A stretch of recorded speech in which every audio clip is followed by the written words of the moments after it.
Eşidirsən? Benzin neçəyə versən? Neçə versən benzin? Benzin kardeş 55 köpek. 55. 55 köp. Yox, baha da getdim. Ay 55 köpek benzin olar, nə qarım belə? Ay kişi, git любой yerden, любой zapravkadan soruş. 55 köpekten ucuz benzin.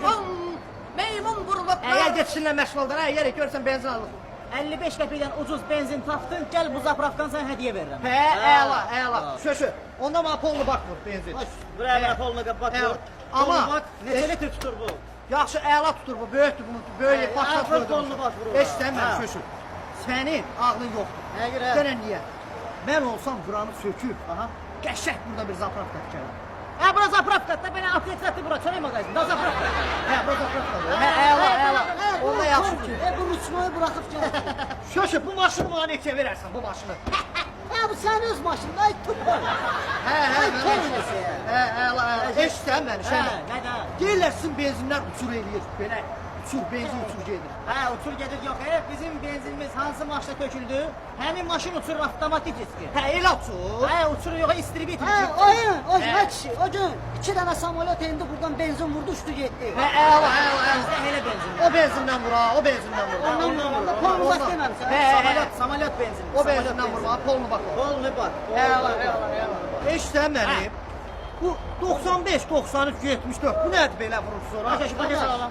O 93 var, 93-cü ilin buraxılışı. 95, 2011 var, dizel dövrü qardaş. Yo, mən 2011 vur, 2011. Qardaş, təmiz 2011 polnu bak vurmuşam. Əla. 2011 oldu o. Təmiz sırf 2011. Nə qədərdir, borcum nə qədərdir mənim? Qardaş, 40 manat. 40 manat nə? Manat. Polnu bak 40 manat. Polnu bak demədim bu. Yox, bahatı 40 manat istəmirəm. Yox, bahat boşal da, onu boşal. Bana bana polsun, ne başından boşal. 40 manat lağarım, buradan bura gedirəm mən, lağarım 40 manat. Demədim polnu bak bu. Yox, bahat, boşal, boşal. Sen çənenin altından çöpten koyacaksın. Mənim pulum da var, pulum da var, onu boşal da oradan, üstündən boşal. Bilet sigdə kuram. Boşal da onu, boşal. Özü demədim polnu bak bu. Pulum var, bahatı buradan bura gedirəm mən. Yığılırsan ne sen bizi belə? Pulum var mənim, pulum var, biraz az olsun, biraz az. Boşalt, yarım. Biraz az görüp, buranı mənə neçəyə verərsən? Satılmır bura bizim iş yerimizdir, belə iş yerimizdir. Əla. Pulum var ha mənim, pulum var mənim. Boşalt onu, boşalt çöşün. Onu boşalt yazsın. Yığılırsan bak bizi bura. Əla. Ara gedirik düşürsən, gəlirsən qalmırsan. Ara gedirik qalmırsan. Çay ver mənə, çay ver oradan çay. Hediyen görə elə çay. Çay, utanmaz çay ver. Çöş onu soğur. Nə oldu? Eləyir. 23 manat yaxşıdır mı? 23 manat əladır. Saxla. Amma eşitsən məni. Gel axtıram, bax oldu. Boşalt, biraz da boşalt. Pulum var mənim, pulum var.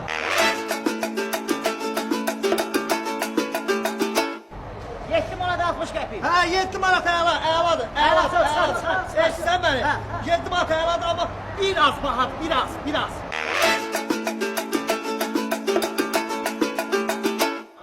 33 qəpik. Nəfərdir? 33 qəpik, polnu bak oldu. Polnu bak 33 qəpik. Mən Şamaxıya gedirəm ha. Ay kişi, gedim Şamaxıya, bırak mənə qayıdırsın. Əla.